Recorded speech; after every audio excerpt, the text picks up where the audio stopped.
ڈال دی جائے، وہ اس مالک کے جو ہے وہ آگے پیچھے گھومتا ہے، اس مالک کے گھر کی رکھوالی کرتا ہے۔ فرمایا وہ نجس ہے، وہ کتا ہے، حقیر خصلت ہے۔ فرمایا انسان تو کیوں بھول گیا ہے؟ تجھے تو اپنے ہاتھوں سے بنایا ہے، ایک ٹائم کی روٹی نہیں بلکہ 80 سال عمر ہو گئی، 30 سال عمر ہو گئی، 10 سال عمر، 25 سال عمر یا 100 سال سے بھی اوپر ہو گیا، تجھے صبح بھی کھلا رہا ہے، دوپہر کو بھی کھلا رہا ہے، رات کو بھی کھلا کر سلاتا ہے، تو بھوکا نہیں ہوتا، تو پھر کیوں اس مالک کو بھول گیا ہے؟ کیوں اپنا مقام بھول گیا ہے کہ تیرا مقام تمام مخلوقات سے اعلیٰ عرفہ ہے، بلندی ہے تیرے مقام کی، پر تو جو ہے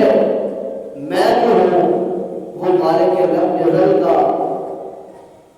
اللہ اکبر حکم ماننا بھول گئے۔ اللہ اکبر کی صلاح بلند ہو اور ہم اپنے کاروبار میں اپنے معاملات میں مگن رہیں اور ہم کہیں ہمارے پاس ٹائم نہیں ہے،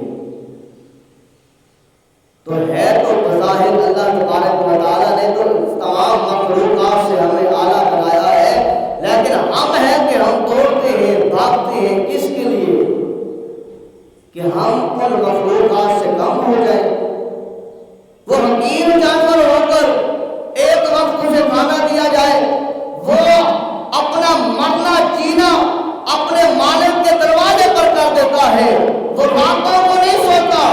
اپنے مالک کے گھر کے سامنے دروازے پر اپنے جو ہے وہ پیر بچھا کر بیٹھا ہے،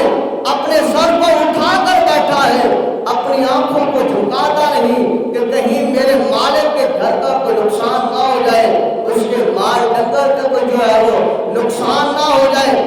الرٹ بیٹھا ہے، ساری رات جو ہے وہ پہرا دیتا ہے۔ اے انسان تو کیوں بھول چکا ہے؟ رات کو اذان ہوئی عشاء کی تو کہا آج بڑا تھکا ہوا ہوں، کھانا کھایا سو گیا، صبح راتیں لمبی، رات جو ہے وہ کروٹیں بدلتے بدلتے گزر گئی، نیند نہ آئی، پر جب صبح اللہ اکبر کی